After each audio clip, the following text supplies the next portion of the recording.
Ciudad de México, pero estamos ahorita en el sur de la Ciudad de México con un grupo de hermanos que han decidido tomar el llamado de Dios y llevarlo a cabo.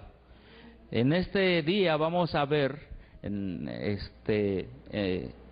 tema de grupos de sostén propio desde el punto de vista del espíritu de profecía. ¿Está bien?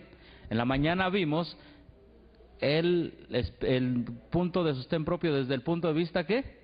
Bíblico. Y si vas a ver este mensaje, hermano, te pido con toda consideración que antes veas el mensaje de sostén propio en la Biblia, ¿sí? Para que tengas el conocimiento balanceado. Y hoy vamos a hablar acerca de ¿qué?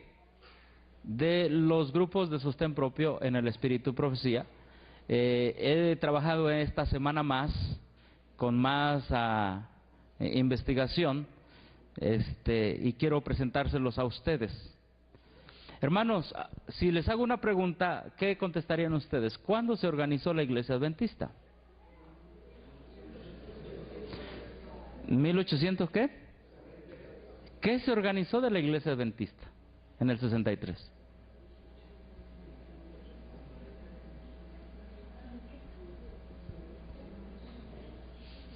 En 1863. Generalmente cuando le preguntamos a un adventista, ¿cuándo se organizó la Iglesia Adventista? Exactamente, muy bien, 1863. ¿Pero qué se organizó de la Iglesia Adventista?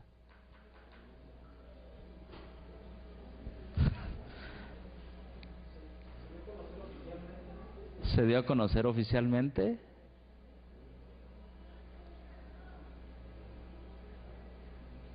Muy bien.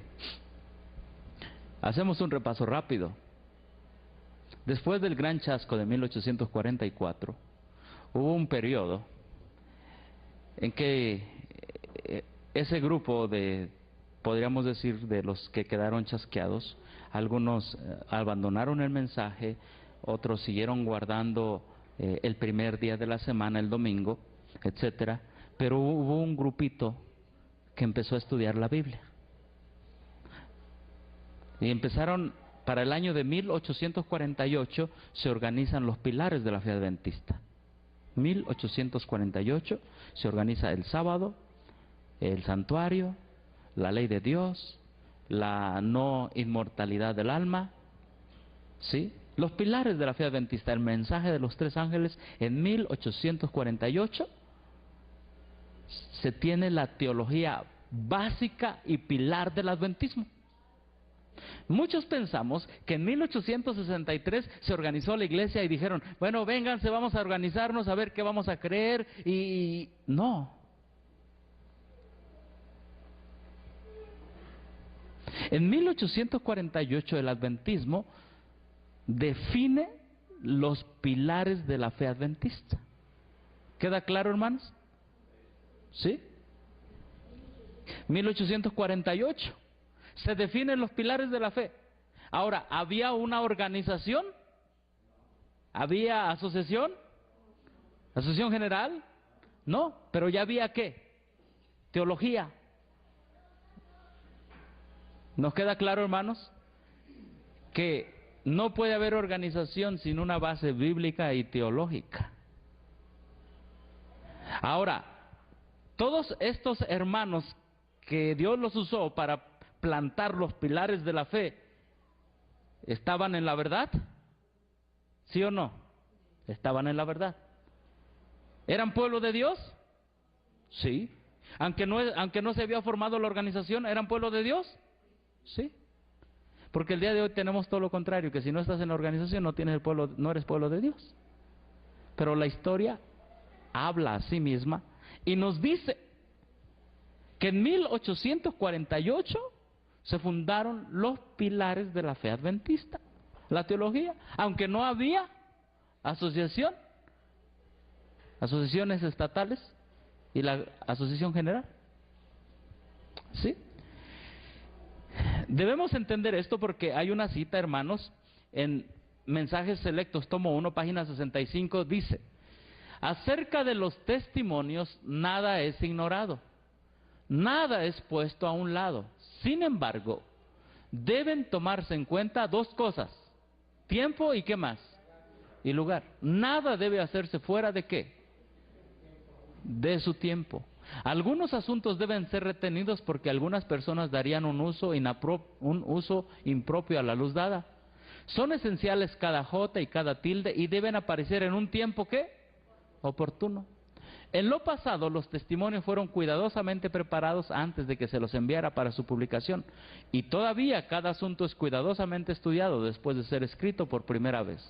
Hermanos, hay una ley. Vamos a estudiar los testimonios en esta noche, en esta tarde. Pero debemos precavernos de algo. Debemos tomar en cuenta ¿qué? El tiempo y ¿qué más? Y el lugar. ¿Está bien? Debemos entender eso.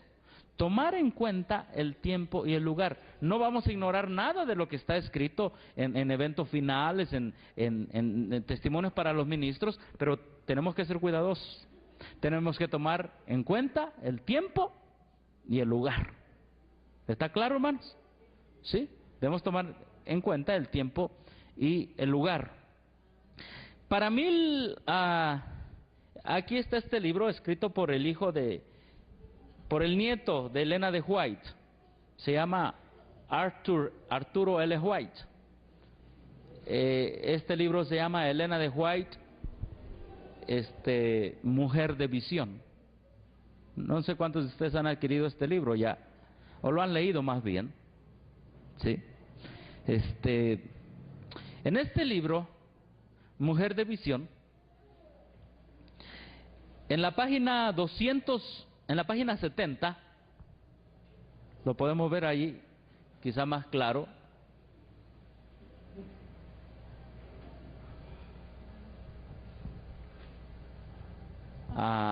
¿Se ve allí, hermanos? Como que las líneas no dejan ver, ¿verdad? Ajá. Sí, nos puede ayudar a bajarlo para que se vea incluso acá abajo, porque para que se vea un poquito mejor. Ahí está. Miren, apoyo financiero para la causa de ¿quién dice? Para la causa de Dios.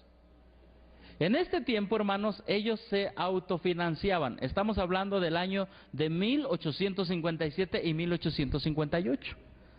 ¿Había un plan para que ellos se financiaran? No. Miren, por ejemplo, dice aquí, el pastor Lowbrook dice, John Lowbrook informó respecto al apoyo financiero durante 4 meses de servicio mientras celebraba reuniones bajo carpa en Illinois, que había recibido comida, alojamiento, gastos de viaje y unos $15 en efectivo. Esto no le dejaba mucho para llevar a la casa a su esposa Mary.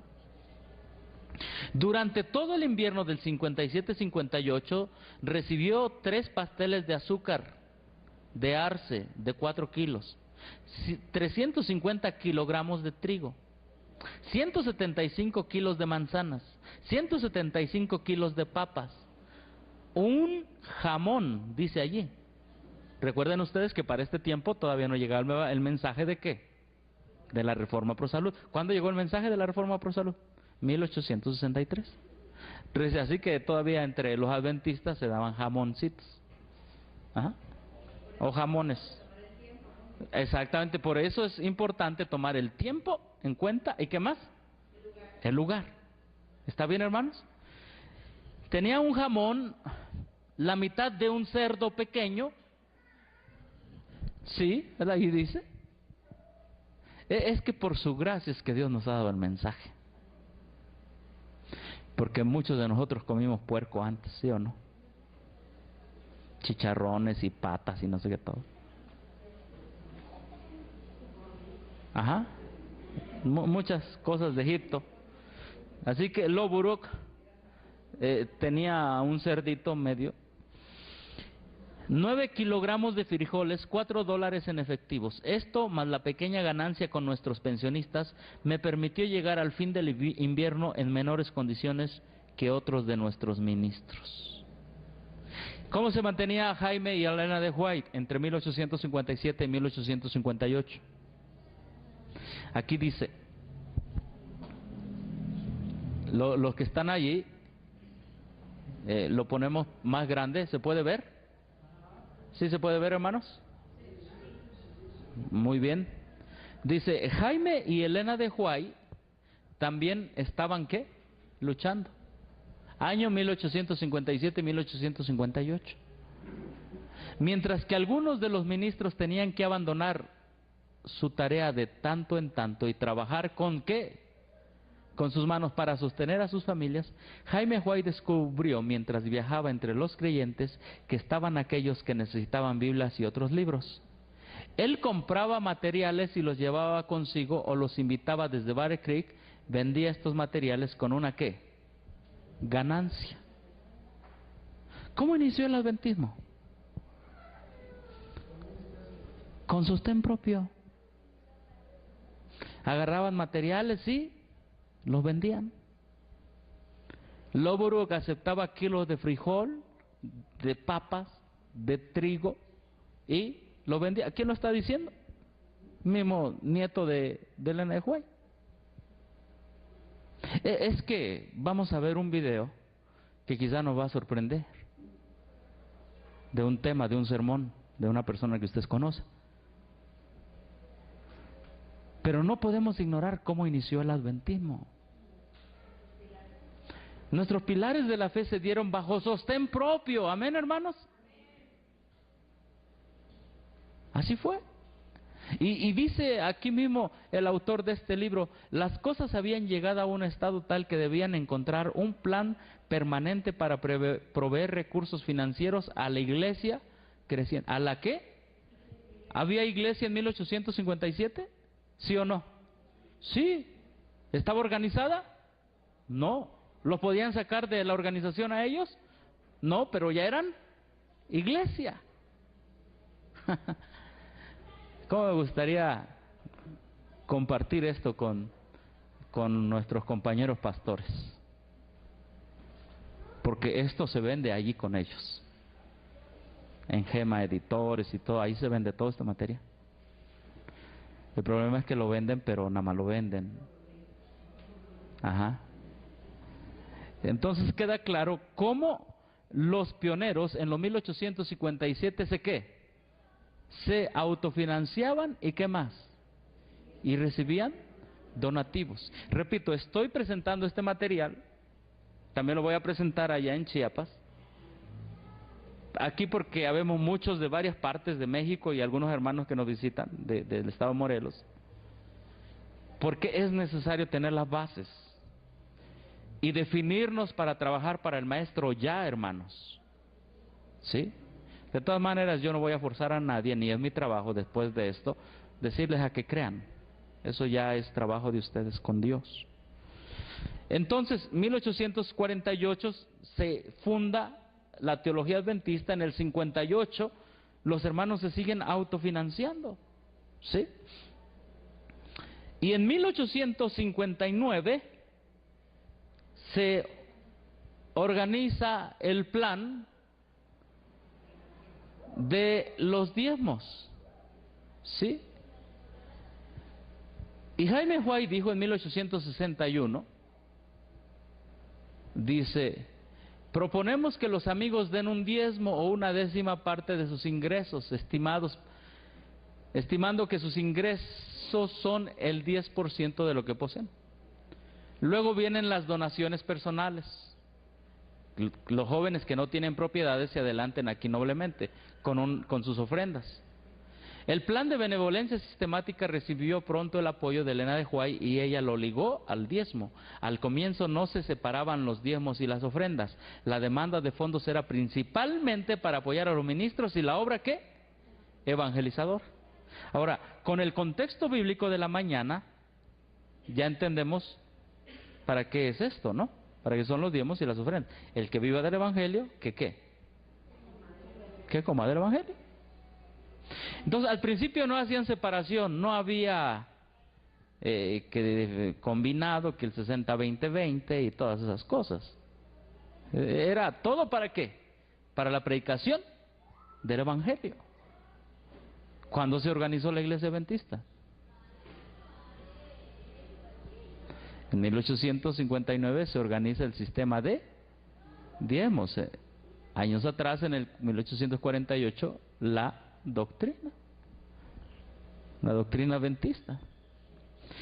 Miren lo que dijo Jaime White cuando estaban ya por organizarse en asociaciones. Ajá. Miren lo que dijo. Eso está también aquí en este libro, pero es importante que lo tengamos en mente. Dice así, porque estaban proponiendo tener un credo. Y entonces Jaime White dice: ahora, yo sostengo que los credos están en directa oposición a los dones. Está hablando de los dones espirituales. Dice Jaime White: supongamos un caso. Levantamos un credo declarando simplemente que creeremos sobre este punto y el otro, y qué haremos con referencia a este punto y aquel otro, y decimos que también creeremos en los dones. ¿Entendemos lo que dice Jaime White? Vamos a poner que tenemos una lista de credos y decimos creemos esto, y que también creemos en los dones espirituales, y entre ellos está, digamos, el espíritu de profecía. Sigue diciendo Jaime White: pero supongamos que el Señor, a través de los dones, nos diese alguna nueva luz que no armonice con nuestro credo. Gran problema. Gran problema que vio Jaime White. Supongamos que ya tenemos una lista de creencias, pero supongamos que también creemos en los credos. Pero supongamos un caso especial, que el Señor, a través de los dones, nos quiera revelar algo que no está de acuerdo con ¿qué? Con el credo. Entonces, si permanecemos leales a los dones de una vez, derribamos nuestro credo por completo. Hacer un credo es fijar las estacas y obstruir el camino para todo avance futuro. Dios dio los dones a la iglesia con un objetivo bueno y grande, pero los hombres que han levantado sus iglesias han cerrado el camino o trazado un curso para el Todopoderoso. Me gusta esto, fíjense.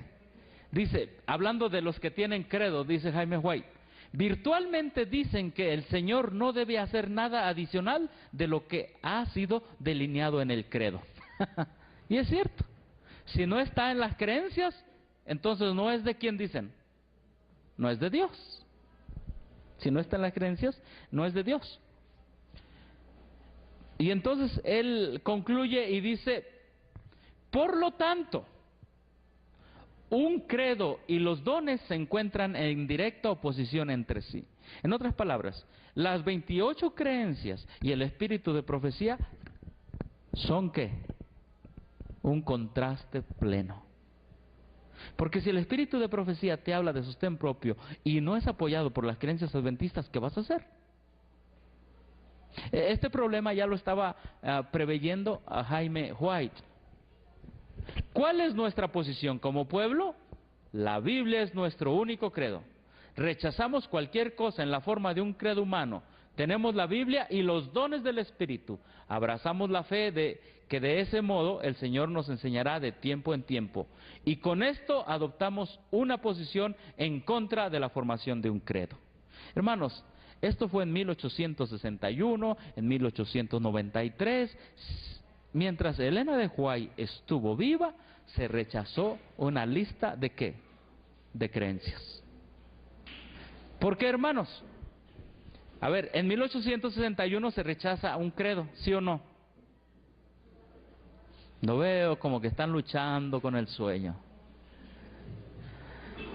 Sí. No se preocupen, tengan la confianza de pasar allá a los baños, echarse agua en la cara, no hay problema. Ajá. O pueden pararse como lo hizo el hermano, dar 7 vueltas.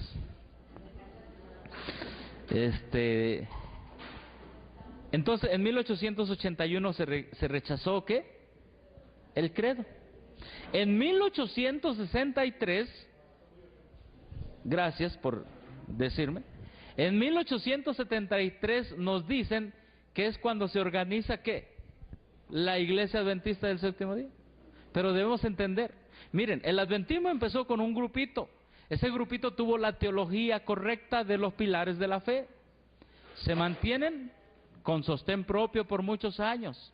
Pero después entra el sistema del diezmo para mantener a este grupo que inició como ¿qué? Como sostén propio. Para ese tiempo el adventismo corrió casi por todos los estados, digo casi porque no en todos, por todos los estados de la Unión Americana, de Estados Unidos. En cada estado había adventistas, ¿y saben qué es lo que hicieron? Todos los adventistas de cada estado, del estado de Washington, de diferentes estados, de Illinois, se reunían en estados, todos los adventistas.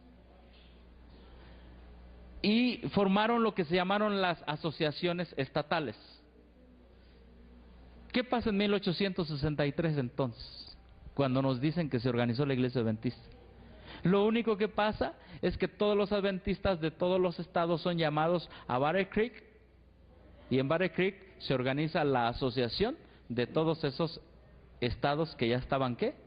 Organizados. Se constituyen en una organización. Ahora, la organización está basada y fundamentada en la teología, en los pilares de la fe adventista. No puede haber una organización verdadera sin una teología ¿qué?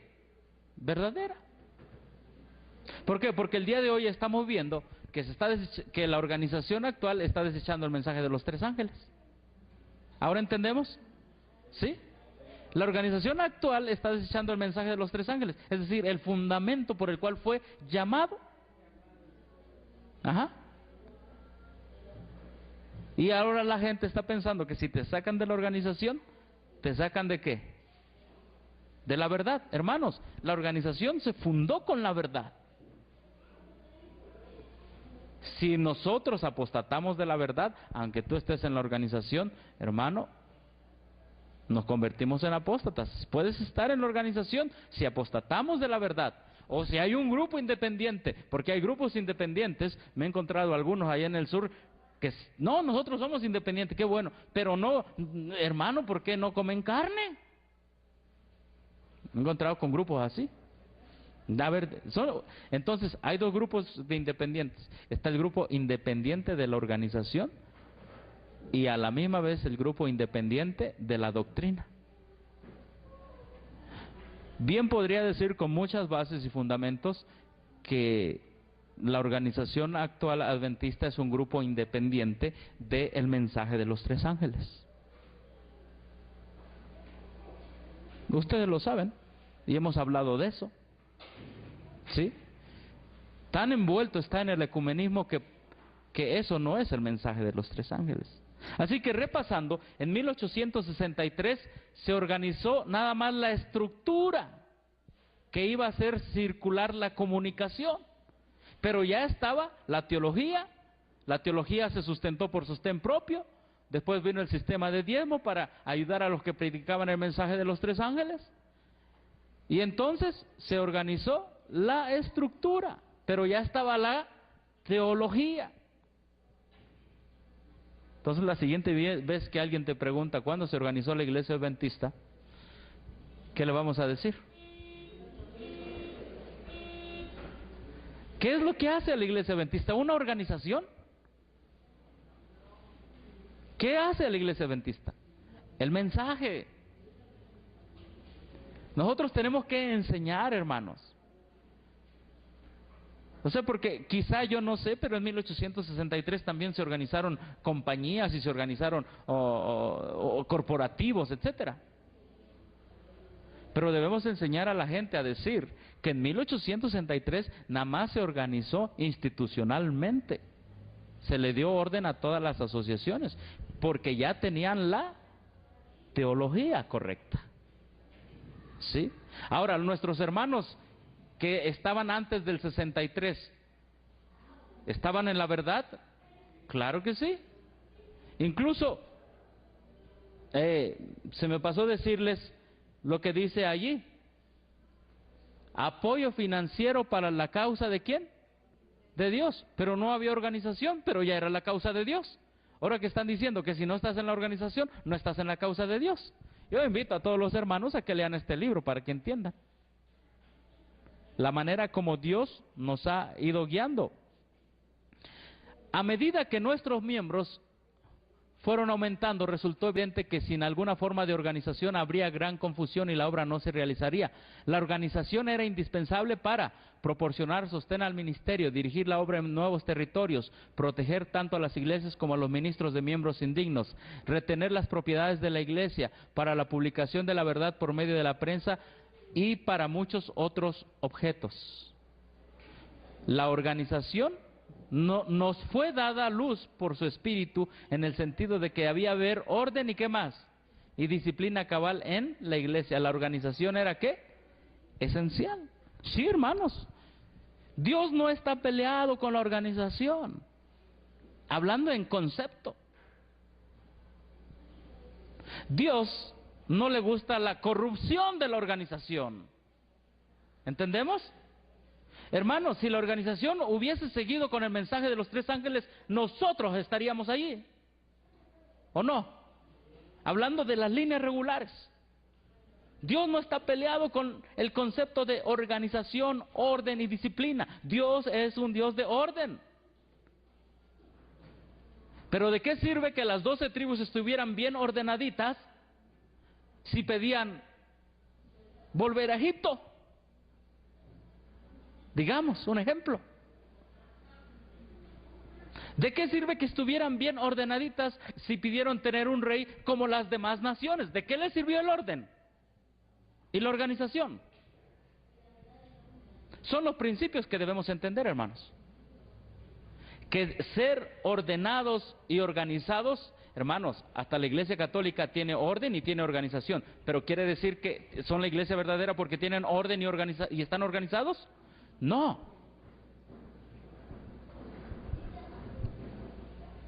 En 1893, el cuerpo, los que guardan los mandamientos de Dios, dice Elena de White en 1893, os digo, hermanos míos, el Señor tiene un cuerpo ¿qué?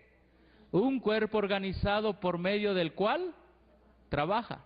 Cuando alguien se está apartando del cuerpo organizado, del pueblo que guarda ¿qué? A ver, ¿cuál es el cuerpo organizado?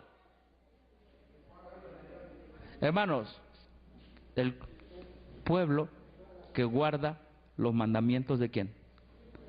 De Dios. Cuando comienza a pesar en la iglesia en sus balanzas humanas y a pronunciar juicios contra ella, podéis saber que Dios no lo está dirigiendo, está en el camino equivocado. 1893. ¿Por qué escribió Elena de White esto? Recuerden, iniciamos con una nota que dice, respecto a los testimonios nada debe ser ignorado, pero se debe tomar en cuenta el tiempo y ¿qué más? El tiempo y el lugar. En ese mismo año, ella dijo, sé que el Señor ama a su iglesia, la cual no ha de ser desorganizada ni dispersada. ¿En qué? En átomos independientes. No existe la menor lógica en esto, ni hay la más mínima evidencia de que esto ocurrirá. Entonces algunos hermanos dicen, ay, mira, ya estamos en estos grupos, pero creo que nosotros se sienten átomos independientes. Y están agarrando estas citas de eventos de los últimos días, bueno, esos mensajes selectos, tomo 2, y están diciendo, ay, creo que estamos mal porque soy un átomo. ¿A eso se está refiriendo Elena de White? Todas estas preguntas se nos van a ir contestando conforme va pasando el tiempo de la presentación. ¿Está bien, hermanos? ¿Sí? Contexto de la cita anterior. 2 casos prominentes que implicaban la pretensión de tener el don profético. También se presentan aquí en forma de consejos dados por la señora de White a aquellos que se relacionaban directa o indirectamente con ellas. Ella se encontraba en una posición extremadamente delicada al tratar con situaciones ¿de qué? De esta índole. Pero al desempeñarse como la mensajera de Dios recibió instrucciones que protegían a la iglesia de esos pretendientes al cargo ¿qué? Profético. Ese es el contexto. Mensajes selectos, tomo 2, página 71, ¿sí? Y aquí tenemos la página 72, el contexto es lo que está antes. Y cuando ustedes leen mensajes selectos, página 71, página 72 dice, la iglesia no debe ser desorganizada ni dispersada en átomos independientes, se está refiriendo a personas que se autoproclamaban, ¿qué? Profetas. Ah, entonces surge un profeta por aquí, surge otro por allá, y cada quien trae un mensaje, y de repente se van a convertir ¿en qué? En átomos, ¿qué? Independientes. Ella está hablando de personas que se autoproclamaban se autoproclamaban ¿qué? Profetas. Ahora nosotros sabemos que el pueblo adventista tuvo ¿qué? Un profeta. La sierva del Señor, Elena de White. ¿Quién sí dice que es su profeta y que tienen un profeta, además de Elena de White? Ok, sí, los mormones, pero dentro del adventismo. La vara del pastor o los davidianos. Ellos dicen que su profeta es ¿qué? Víctor Tacho Hutov. Ellos, en base al contexto, sí son un átomo independiente. ¿Cómo? Sí, hay... Ajá. Ahora, estos profetas, si nosotros vemos el contexto, había también en esa época, porque esto está en Mensajes Selectos, tomo 2, dice: nuevamente digo, el Señor no ha hablado mediante ningún mensajero que llame Babilonia ¿a quién? A la iglesia. Ahora, más adelante nosotros vamos a ver cuál es el contexto y la definición de iglesia de Elena de White. ¿Está bien? Recordemos una cosa. Cuando la gente agarra y lee eventos de los últimos días, lee por ejemplo un párrafo, lo interpreta a como él piensa que debe de ¿qué? De interpretarse. Pero como no está el contexto del párrafo, sino está otro párrafo que tiene otro contexto, pues la persona dice, pues yo pienso que esto se trata de esto. Entonces, ¿qué tenemos que hacer? Ir a los contextos. Elena de White está diciendo que ninguno debe llamar a su iglesia ¿qué? Babilonia. Pero vamos a ver más adelante todo lo que abarca el concepto de iglesia. ¿Está bien? ¿Sí? Sigue diciendo que guarda los mandamientos de Dios. Es verdad que hay cizaña junto con el trigo, pero Cristo dijo que enviaría a sus ángeles a reunir primero a la cizaña en atados para quemarla y ponerla y a poner el trigo en el granero. Sé que el Señor ama a su iglesia, la cual no ha de ser desorganizada ni dispersada en átomos ¿qué? Independientes. No existe la menor lógica en esto, ni hay la más mínima evidencia de que ocurrirá tal cosa. Quienes obedezcan este mensaje falso y procuren influir en otros para que también lo acepten, serán engañados y preparados para recibir engaños mayores, y los frutos de sus esfuerzos se reducirán ¿a qué? A la nada. Aquí había un señor que se llamaba el señor Stanton, que andaba diciendo en aquella época, cuando la iglesia, cuando Elena de White estaba viva, obviamente, en 1893, había un hermano que estaba diciendo que la iglesia con la profeta del Señor eran ¿qué? Babilonia. Y Elena de White dice, ¿cómo vas a creer que los que guardan los mandamientos de Dios son ¿qué? Son Babilonia. Dice, no hay evidencia en la Biblia que los que guardan los mandamientos sean ¿qué? Babilonia. Noten bien una cosa, hermano. Los que guardan ¿qué? Los mandamientos. No pueden ser ¿qué? Babilonia. Ajá. Si me permiten, vamos a avanzar con el... ¿Cuál? Ni dispersada en átomos independientes. Ok, vamos a ir, conforme vayamos entendiendo el tema, se van a ir disipando dudas. ¿Por qué? Porque la mayoría de la iglesia, de las personas piensan que la iglesia es la estructura. Pero para Elena de White va más allá de esto. ¿Está bien?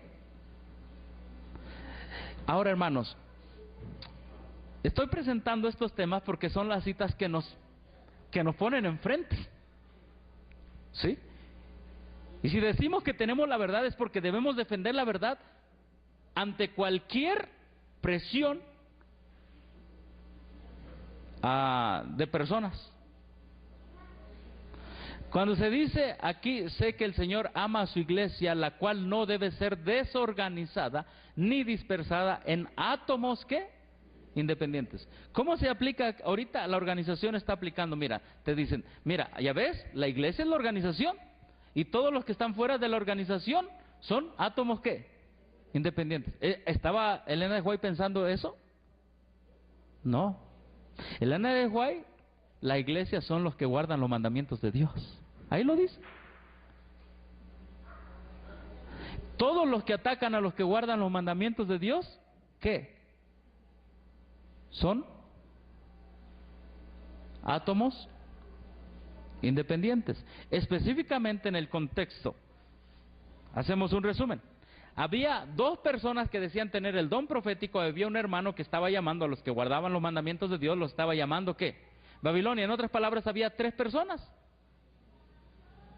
Y Elena de White dice, no es que uno se va para allá con un mensaje diferente, otro para allá con un mensaje diferente, otro para acá, ¿con qué? Con un mensaje diferente llamando a los que guardan los mandamientos de Dios, ¿qué? Babilonia. No, Dios no trabaja de esa manera. Dios trabaja de una sola manera, a través de los pilares de la fe adventista. Amén. Pero más adelante esta cita se nos va a aclarar. ¿Sí? Se nos va a aclarar. Les digo y repito, la mayoría de los miembros de las líneas regulares sacan estas citas y dicen, ya ves, esas reuniones que están allí son átomos independientes. No, hermanos, les quiero decir que si Elena de White estuviera viva el día de hoy, se tomara una foto con nosotros. Se ríe la hermana. Sí. 1894 Elena de White se vuelve independiente de la organización en las huellas del romanismo. Ahora, aquí tenemos unas citas. Miren nada más.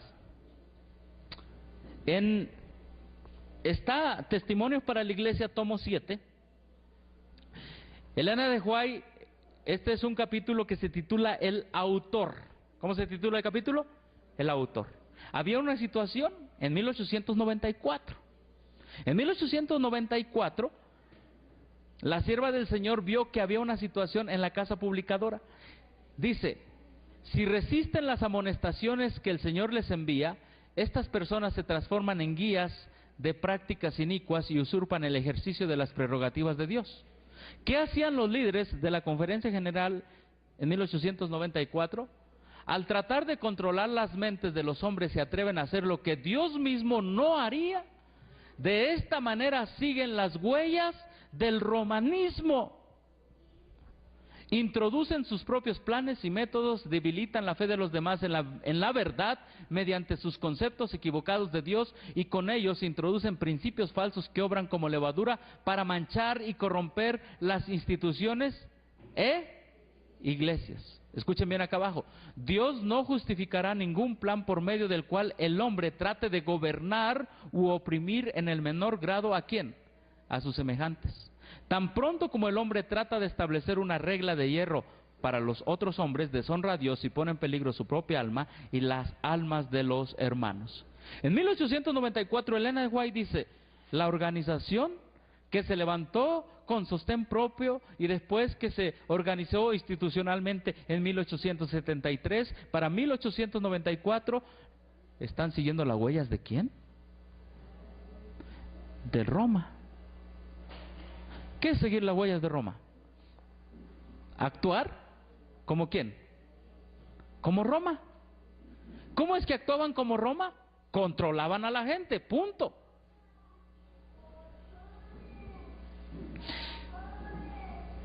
Está en el sitio de los escritos de Elena de White, dice, al comité de la Conferencia General y a la Junta de la Pacific Press, de publicaciones de la Pacific Press y de la Review and Herald, abril 8 de 1894. Fíjense lo que les dice, y lo pongo en inglés. El presente es un tiempo de peligro especial. Está hablando ella en 1894 y ella dice, en 1890 y 1891 se presentó ante mí un punto, un vistazo de los peligros que podían amenazar la obra, proposiciones las cuales a sus autores aparecieron muy sabias, serían introducidas. Mirando a la formación de una confederación que podría ser Battle Creek, ¿como qué? Como Roma. Hermanos, a la sierva del Señor se le presentó que Battle Creek podía llegar a ser como qué. ¿Y qué Roma? Lo que dice el Papa, lo obedecen todos. Bueno, estas citas no están traducidas al español, pero están allí, por eso presenté la cita en inglés. ¿Sí? Las cosas se habían puesto tan difíciles, había un control, a los autores no les dejaban que obtuvieran sus ganancias ni manejar sus ganancias, se había vuelto como Roma en el sentido que era un control de la mente, haces lo que yo digo y te sometes porque yo soy el ungido de Dios. Es lo mismo que estamos viviendo ahora, ¿sí o no? Te sometes porque a mí me ungieron y tengo 4 años de teología. Oiga, pastor, pero no. Aquí están todos los planes, aquí está calendarizado todo lo que hay que hacer cada semana, cada día, todo. O te sometes o no eres fiel a Dios. ¿Les ha pasado eso?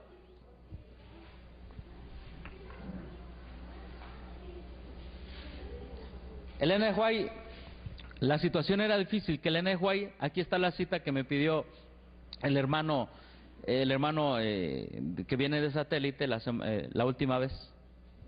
En 1894 Elena de White le escribe al de la Pacific Press y le dice: estoy enferma en el corazón de esta administración, estoy harta de esta ¿qué?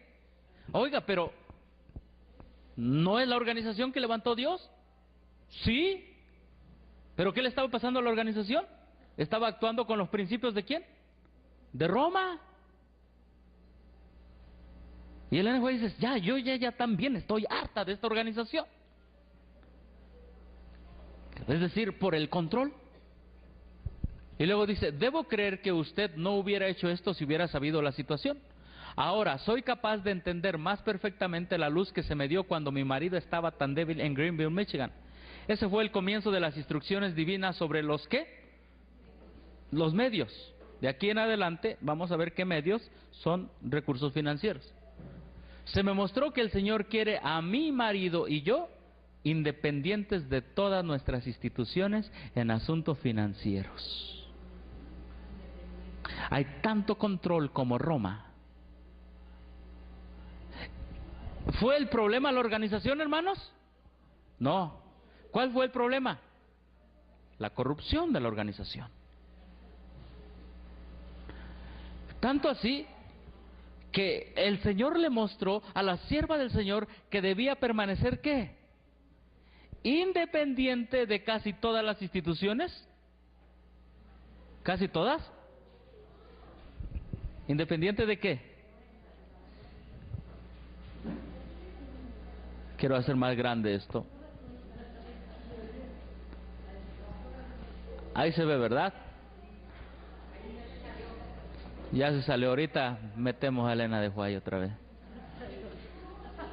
Se me mostró que el Señor quiere a mi marido y a mí y yo independientes de todas nuestras instituciones en asuntos financieros. Nuestros hermanos podrían hacer muchos planes para obtener ¿qué? Control de las ganancias de nuestros libros y otras publicaciones, pero nosotros debemos mantener los medios para usarlos como el Señor nos dirija. Podríamos entender las necesidades de la obra mejor que otros. Dios nos enseña cómo disponer de los medios. Amén. Entonces, ¿sí pueden ver los hermanos de acá o tapo esta parte? ¿Sí ven? Ok. Me ayuda la palmera. ¿Queda claro la situación? ¿Cómo se fue dando? Se fundan los pilares de la fe adventista por medio de sostén propio, entran los diezmos, entran las casas publicadoras, entra la organización. En 1873 se institucionaliza todo, pero para el 94, ¿cómo estaba? una confederación como Roma. Tanto así que la sierva del Señor dice, pues a mí el Señor me mostró que yo voy a manejar mis medios financieros. Amén. Y voy a ser independiente. Sí, hermanos, esa cita ahí está, donde materiales de 1888. Si Elena de White viviera hoy y dijera eso, ¿qué le dirían a Elena de White? Que va en contra de la Santa Iglesia. ¿Sí o no? Sí, le dirían eso. Para 1895 había un poder despótico y otra vez Elena de White vuelve a decir, en Testimonio para los Ministros, vuelve a decir que estaban siguiendo las huellas de Roma. La página, vamos a ver en primer lugar estas citas de eventos de los últimos días. Sí, noten que todo es tomado de 1895, Testimonios para los Ministros. La Asociación General misma está corrompiéndose con equivocados sentimientos y principios. Otra, los hombres se han aprovechado de lo que suponían están bajo su jurisdicción. Estaban decididos a que esas personas se sometieran a sus condiciones, querían gobernar a toda costa. Ese es el principio de Roma en el adventismo. No, aquí nada más se va a repartir el enfoque y cuidado que no venga otra revistita más. No, aquí hay un rol. El poder despótico que se ha desarrollado, como si el cargo hubiera convertido a los hombres ¿en qué? Me hace temer y debe producir temor. Es una maldición donde quiera que se le ejerza y quien quiera lo ponga en práctica. Cada vez que tu pastor te dice, hermano, lo hace porque yo lo mando. Oiga, pero una base bíblica del Espíritu. No, son los planes de la organización. Oiga, pero esto contradice. Hermanos, cuando viene el poder despótico, es una maldición. 1895. Fíjense lo que dice. En el centro de la obra, las cosas están modeladas de tal suerte que toda otra institución sigue la misma conducta. Y la Asociación General misma está corrompiéndose con equivocados sentimientos y principios. ¿Se acuerdan de esto que lo habíamos leído? Pero este es su contexto. ¿Sí? En la elaboración de planes se manifiestan los mismos principios que han gobernado las cosas en Battle Creek durante un buen tiempo. Estamos presentando esto porque cada vez más vemos lo que dice la sierva del Señor. Respecto a los testimonios, nada debe ser ignorado, pues se debe tomar en cuenta el tiempo y ¿qué más? El lugar. El poder despótico que se ha desarrollado, como si el cargo hubiera convertido a los hombres en dioses, me hace temer. Ajá.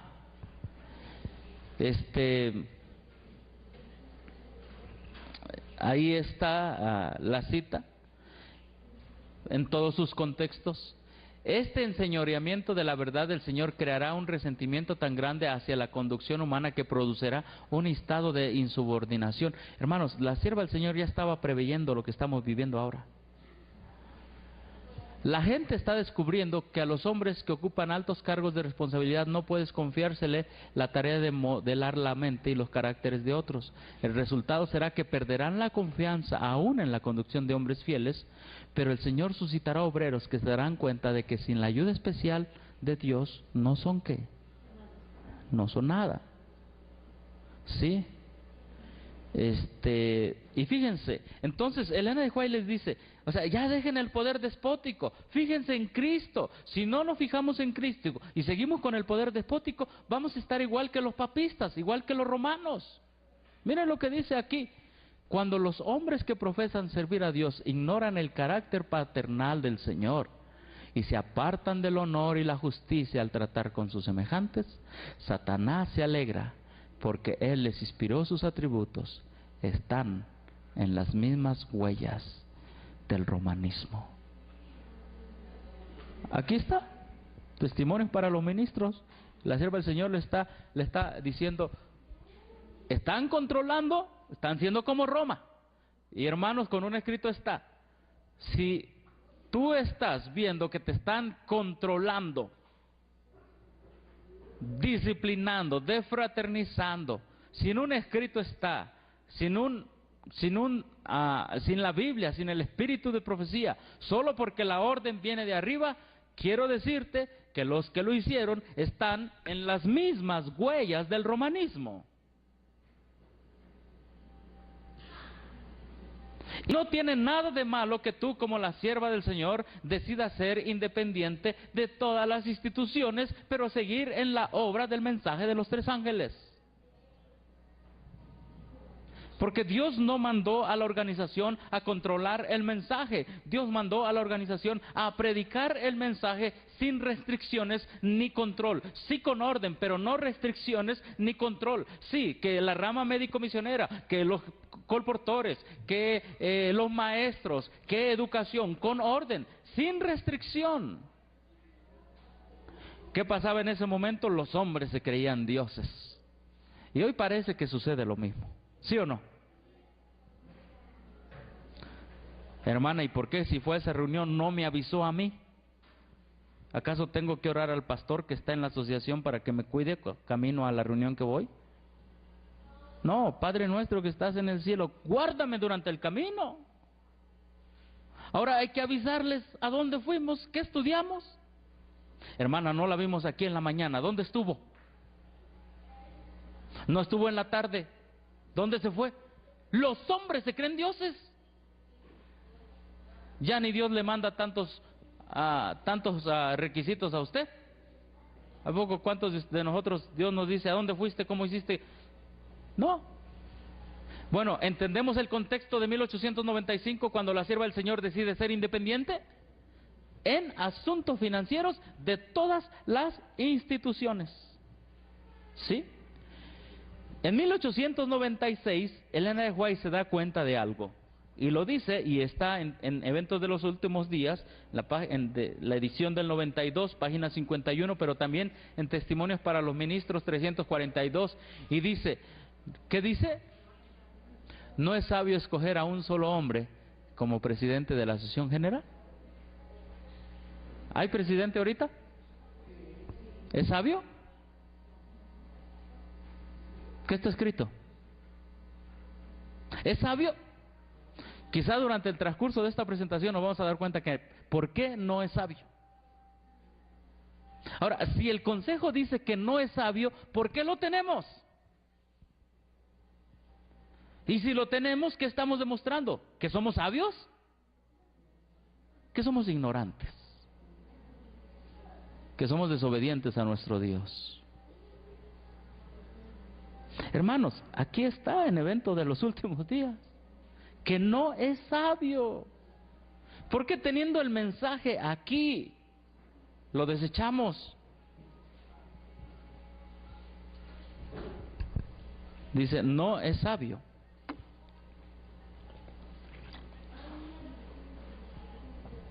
La obra de la Asociación General se ha extendido.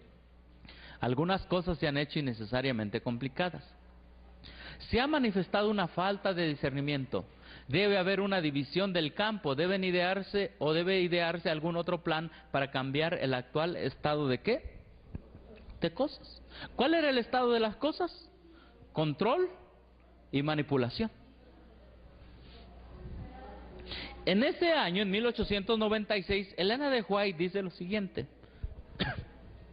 La voz de Barry Crick, que ha sido considerada como autoridad para aconsejar cómo debiera hacerse la obra, ya no es la voz de Dios. Es que es sencillo. Si ella dijo que estaban siguiendo las huellas de Roma, ¿cómo iban a ser la voz de qué? De Dios. ¿Sí? Es sencillo eso. Evento de los Últimos Días, página 51. Entonces, la sierva del Señor llama a una reorganización en 1901. ¿Qué requería esa reorganización? ¿Seguir las huellas de Roma? ¿Seguir controlando? ¿Seguir manipulando? ¿Qué significa re? El prefijo re, ¿qué implica? Otra vez. Repítelo. ¿Qué quiere decir? Dilo otra vez. Re es un prefijo de hacerlo otra vez. ¿Otra vez a qué? A organizarnos. ¿Pero cómo? ¿No ya estaba la organización? Sí, pero estaba bajo principios y fundamentos, sobre todo los principios de gobierno. La organización estaba bajo principios de gobierno que seguían las huellas de Roma. Y el Señor llama a una es decir, otra vez, reorganización. 1901. ¿Sí? Y fíjense, esto es lo que dice Ellen G. White. Lo que queremos ahora es una ¿qué? Reorganización.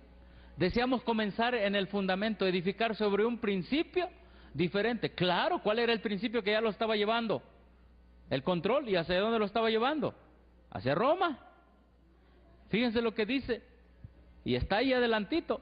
Aquí hay hombres que están a la cabeza de nuestras diversas instituciones, intereses educacionales, de las asociaciones en diferentes localidades y estados. Todos ellos han de mantenerse como representantes para tener voz en la tarea de moldear y idear los planes que deben llevarse a cabo. Debe haber más que uno, o dos, o tres para considerar todo el vasto campo. La obra es grande y no hay ninguna mente humana que pueda planear sola la obra que necesita hacerse. Aquí la sierva del Señor está dando un discurso a la Asociación General el 3 de abril de 1901 y dice: ahora deseo decir que Dios no ha puesto en nuestras filas ningún poder monárquico para controlar esta o aquella rama de la obra. La obra ha sido grandemente restringida por los esfuerzos ¿de qué? De controlarla en cada área. Debe haber una renovación, debe haber una reorganización, deben incorporarse en las comisiones un poder y una fuerza que son necesarios. Ella está hablando ante el Congreso reunido de todos los adventistas en Battle Creek el 3 de abril de 1901 y les dice: ya basta, hermanos. Si van a seguir con el poder monárquico, despótico, controlador, empecemos sobre un nuevo fundamento, que todos somos hermanos. Amén.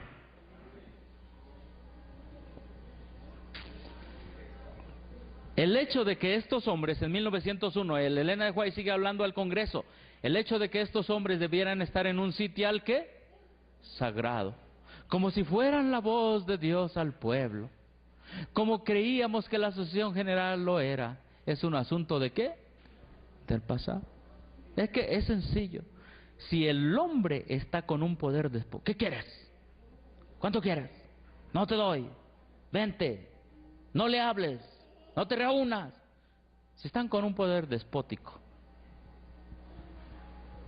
¿Eso es poder despótico, sí o no? ¿Cuántos de ustedes han ido han tratado de hablar con su pastor o con alguien así? Con un presidente. ¿Han mostrado el carácter de Cristo? ¿O un poder despótico? Es sencillo, apliquemos los principios. Y también esto va para todos nosotros, hermanos.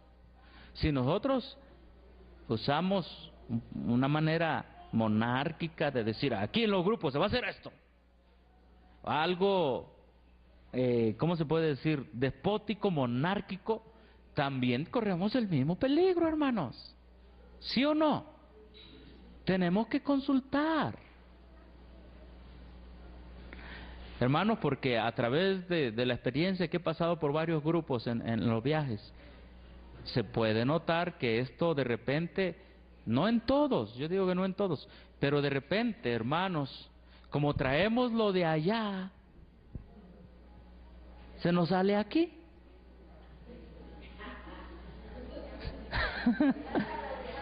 No, yo estoy hablando para todos, porque es un mensaje...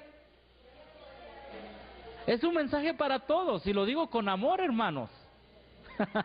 No, es que esto, hermanos, es para uno mismo.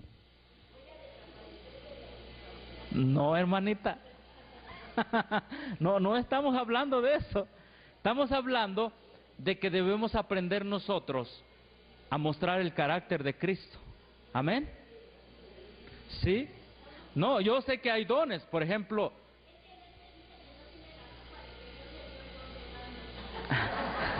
No, aquí no estamos hablando, incluso Elena de White habla de hermanos que tienen esa capacidad de ir a abrir caminos y campos y de... No, yo reconozco que hay hermanos que, digamos que son tímidos y hermanos que son valientes, digamos así. No, aquí no se está refiriendo a esto. Aquí se está refiriendo que independientemente la característica que tú tengas, si eres tímido o seas valiente, tú estás controlando a la heredad del Señor. ¿Ven la diferencia? Hermano, porque puede haber una persona muy tranquilita, pero que tú vas, por ejemplo, los típicos tesoreros de la obra, son tranquilos. ¿Han visto los tesoreros? Casi todos son tranquilos. Oiga, vengo a que me firme un cheque para una ayuda allá, que vamos a hacer obra misionera. Vete a ver al presidente. Poder despótico. O sea, el hecho de que seamos tranquilos o que tengamos un carácter ¿Sabes tú quién es ese hombre que se cree más grande